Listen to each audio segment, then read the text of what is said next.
Bonjour et bienvenue dans les Infos d'Orient, l'hebdo sur l'actualité des chrétiens d'Orient.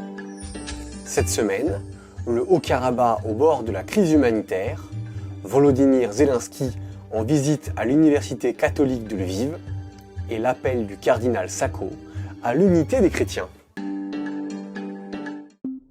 Le Haut-Karabakh entre dans sa 6e semaine, isolé du reste du monde, à cause du blocage par l'Azerbaïdjan de son unique route d'accès. Déjà soumise au rationnement de vivres et d'essence, sa population subit à présent des coupures d'électricité et d'internet. En fin de semaine dernière, en visite en Arménie, Yael Braun-Pivet, présidente de l'Assemblée nationale française, a appelé à la libre circulation entre l'Arménie et le Karabakh et s'est dite préoccupée par la situation humanitaire du territoire.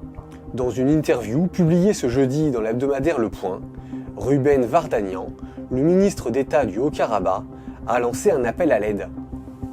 L'Azerbaïdjan cherche à créer une crise humanitaire en Artsakh.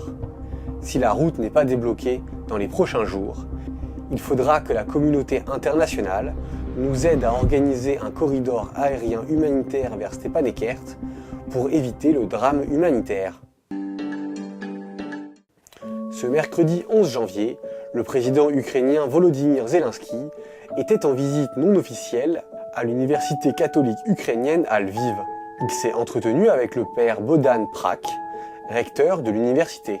Après lui avoir présenté l'historique de l'université, le père Bohdan a rappelé l'engagement de l'établissement pour toute la société. À travers son vaste réseau caritatif, l'université souhaite promouvoir les valeurs chrétiennes au service de toute la population ukrainienne.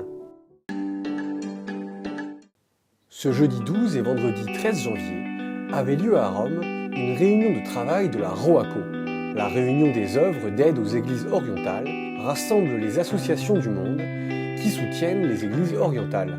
Cette réunion de travail avait pour but de préparer l'assemblée plénière qui se déroulera en mai autour du pape François. En tant que membre du comité de pilotage de la ROACO, l'œuvre d'Orient était présente. Trois sujets importants ont été abordés avec des nonces.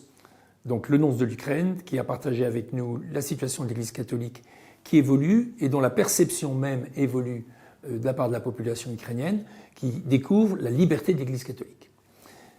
En ce qui concerne l'Éthiopie, les conflits bien sûr avec l'Érythrée et le Tigré en particulier, c'est là encore l'assistance humanitaire de première nécessité.